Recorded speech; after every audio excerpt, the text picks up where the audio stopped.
Nah, sekarang kita kan udah kenal nih. Saatnya kita ingin membahas materi bab 9 mengenai menciptakan dan memelihara organisasi berkinerja tinggi.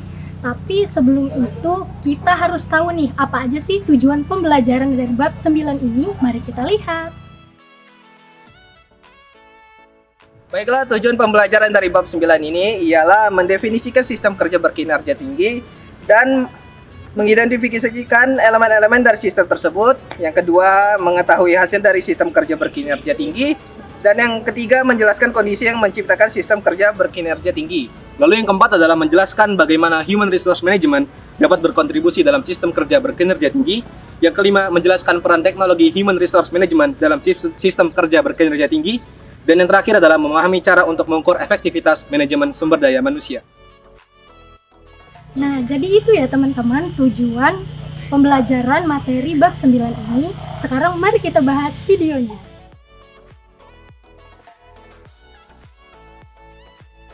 Oke, materi yang pertama ialah mengenai apa sih organisasi yang berkinerja tinggi itu? Bagaimana kita bisa tahu suatu organisasi itu memiliki kinerja yang tinggi atau tidak? Jadi caranya itu adalah dengan melihat perilaku manajer terhadap karyawannya. Bagaimana sih gaya kepemimpinan manajer tersebut pada karyawannya? Nah, hal itu dapat kita jadikan sebagai penentu organisasi itu berkinerja tinggi atau tidak. Suatu organisasi berkinerja tinggi pasti memiliki manajer yang memiliki kompetensi yang baik dalam memimpin karyawannya. Mereka juga mampu menyusun rencana secara strategis untuk dapat dicapai oleh perusahaan. Manajer yang baik juga pastinya memiliki kepemimpinan yang tinggi, sistem manajemen kinerjanya yang efektif, dan mampu memberikan pelatihan dan pengembangan karyawan secara terus-menerus. Sedangkan organisasi yang tidak memiliki kinerja tinggi, biasanya manajernya itu berperilaku sebaliknya dari organisasi yang berkinerja tinggi. Biasanya, perilaku manajernya itu tidak tegas. Mereka tidak berani memberikan hukuman kepada karyawan yang tidak produktif. Selain itu, mereka juga tidak bisa menentukan rencana dan menyusun strategi dengan baik. Materi selanjutnya adalah strategi dan perencana. Dalam menciptakan dan memelihara organisasi berkinerja tinggi, seorang manajer harus mampu untuk menyusun strategi dan rencana agar dapat mencapai tujuan organisasi. Manajer juga harus mampu menciptakan sistem manajemen kinerja yang efektif dengan memberikan pelatihan agar dapat mengembangkan keterampilan dan keahlian karyawan dalam melaksanakan pekerjaannya. Jadi, bagaimana sih manajemen kinerja yang efektif dapat membantu organisasi dalam mempertahankan kinerjanya yang tinggi? Yang pertama itu ada menetapkan tujuan dan sasaran yang jelas. Yang kedua itu ada meningkatkan motivasi kepada karyawan-karyawan. Yang ketiga itu ada memberikan perbaikan terhadap kinerjanya. Keempat itu ada memperbaiki komunikasi serta meningkatkan komunikasi. Yang terakhir itu ada meningkatkan produktivitas dan kinerja secara keseluruhan.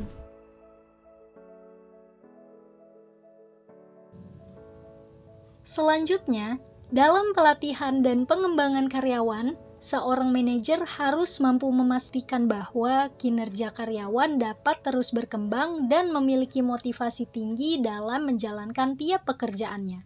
Dengan memberikan pelatihan secara berkala dan memperhatikan tiap perkembangan karyawan dalam melaksanakan pekerjaannya, hal tersebut dapat membantu karyawan untuk berkembang.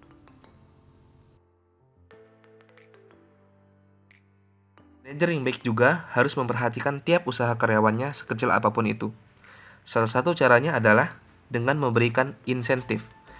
Baik insentif itu berbentuk uang atau hal lainnya, agar membuat karyawan merasa setiap usahanya dalam bekerja itu dihargai, sehingga karyawan akan terus merasa semangat dalam bekerja.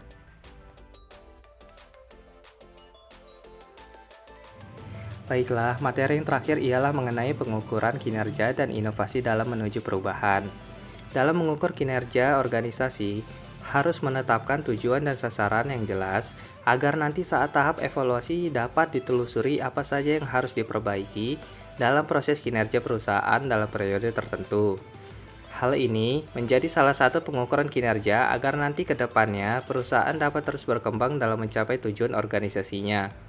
Kemudian, setelah diadakan evaluasi, para karyawan dituntut untuk berinovasi dan melakukan perubahan agar ke depannya kinerja perusahaan tersebut semakin baik lagi.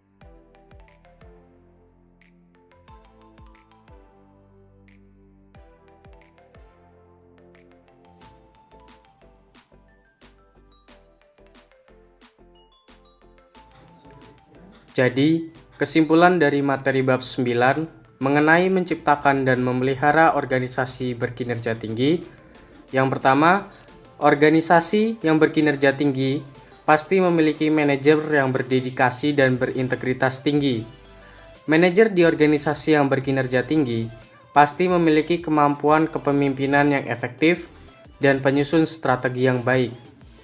Salah satu upaya untuk diberikan manajer untuk dapat meningkatkan motivasi karyawan agar dapat bekerja lebih baik bisa dengan memberikan penghargaan dan insentif, baik itu berupa uang ataupun hal lainnya, sehingga mereka merasa bahwa usahanya dalam bekerja dihargai oleh manajernya. Dan yang terakhir, setiap organisasi harus mengadakan evaluasi tiap periodenya untuk mengukur kinerja perusahaan dalam periode tertentu, sehingga dapat diketahui apa saja yang perlu diperbaiki untuk kinerja perusahaan ke depannya dengan menciptakan inovasi dan mengadakan perubahan.